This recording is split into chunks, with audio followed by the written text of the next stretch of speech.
Hey guys, it's your girl Kizzy Rock, and yes, Kizzy Rock is my birth given name. Happy second recording on this Thursday.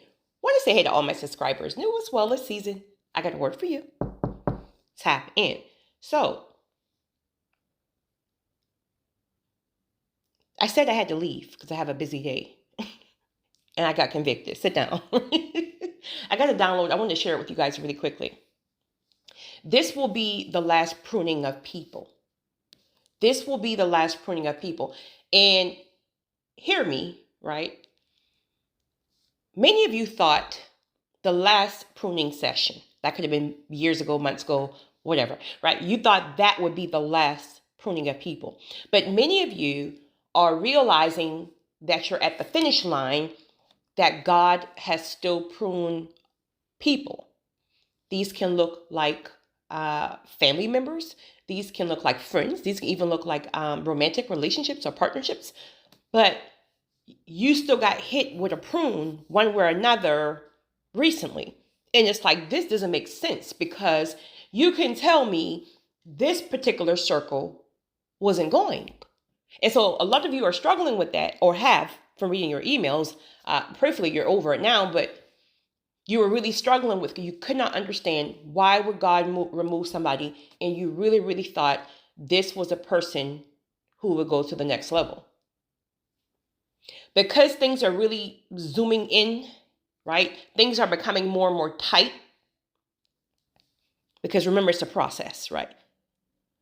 So things are becoming very, very, what is it called? Like when something is zooming in, I guess it would be zooming. I don't know.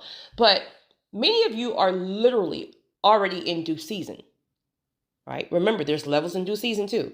But many of you are literally at the gate. You're just waiting for the guard gate to go up, but you're at the gate. But a lot of the times, God will have you remain at that gate until He can really perfect some things. These can look like things that you're holding on to that you may just miss the mark, right? They can't go.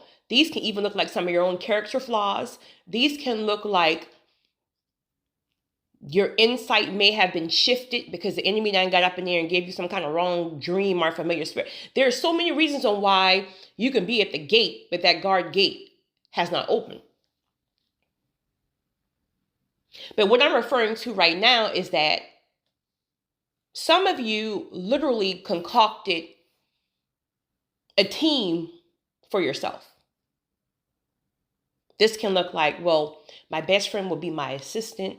My brother's baby mama, brother would be my security guard if I ever needed one. Like, you concocted your own team. And that's kind of like the natural thing to do because you just don't know any better. But because you're at the gate, God is still pruning people, ways, thinking, and this is why that gate has not opened. If it's a God-ordained blessing, God has to choose the team.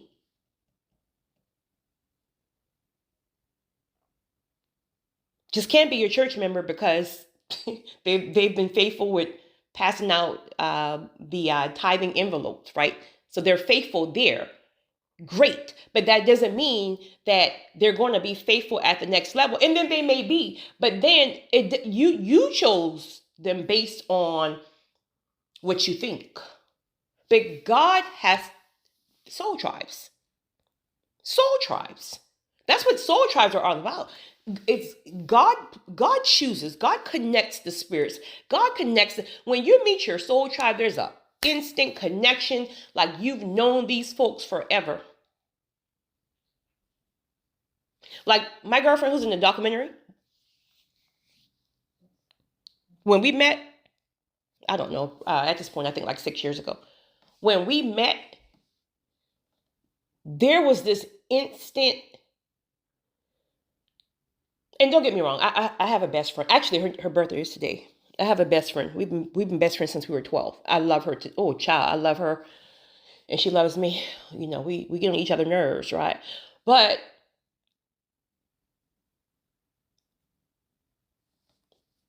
and don't get me wrong, it's not that I like one over the other. I'm trying to make a point that my best friend of since we were 12 years old, right? That connection was built over time.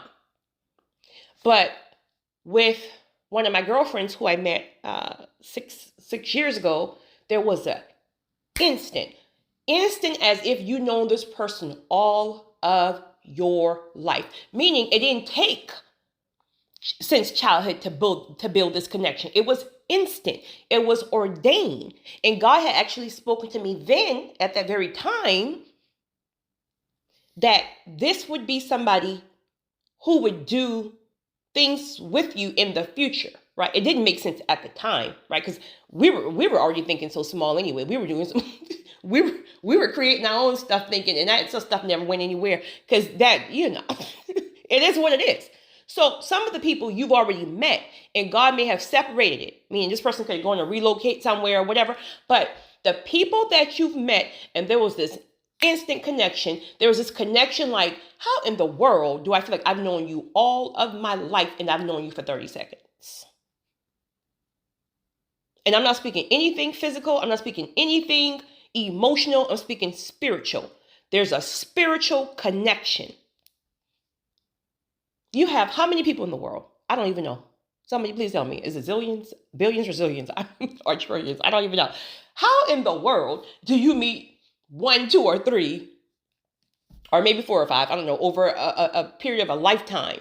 And there's, why all the people in the world, including all the maybe hundreds of people you've met over your life, why is there such a strong spiritual pull when it comes to a few? These are God-ordained people. We struggle in the flesh because we want to hold on to the ones that we created, a team, or created this, I don't know, this life of whatever we're going to have. And God is looking at us side eye like, what do you mean? So since you're having a hard time trying to let go and trying to go back and forth with me about you're not ready for a season to be up, then I'm going to put something in your face, right? I'm going to remove the grace. So the next time they offend you, you can't overlook it. You won't even like them no more. Since you're struggling with me trying to remove and do things to bless your life, right? First and foremost, to do my will, but also bless your life in the meantime, then I'll just put some things in your face. Things you've been missing all along. I'm going to put it in your face. And now you're sitting around like, how did I miss all that? How did I miss that then? It's because God didn't bring it back to you then, or you may have been too busy or whatever. But now God is allowing you to see the offense, right? To see the ungratefulness, to see the non-reciprocity, right? He's allowing you to see it. But many of you are struggling in your flesh because it's like, this is so much more deeper than this physical realm. You're chosen. You answered the call. So however God is going to use you in the earth for his will, you have to understand that it has to be God-ordained people for God-ordained blessings. Who are we? How are we going to choose? How are we going to choose who's going with us to destiny? We can't even choose the right partner half of the time. And we're talking about we going to choose, and we're mad with God because God's saying this one can't go, or this one can't go, or this one can't go. Child, we have bird brains, straight up bird brains, if we think we can choose God-ordained people on our own accord. So the download I received is the reason why, again, many of you have been pruned at the last minute and you're struggling like, I don't understand this. This is very perplexing because, Lord, I really thought I had, it all together at this point. That's why that gate hasn't opened yet, because you didn't. So while you're sitting here side-eyeing God, I think I'm talking to myself right now. While you're sitting here side-eyeing God because a certain gate hasn't been opened yet, you might want to be thankful. You might want to use discernment and wisdom and ask him, why hasn't the gate open? What am I missing? He'll show it to you right in your face. But it will be up to you to let him do what he do. It's your girl, Kizzy Rob.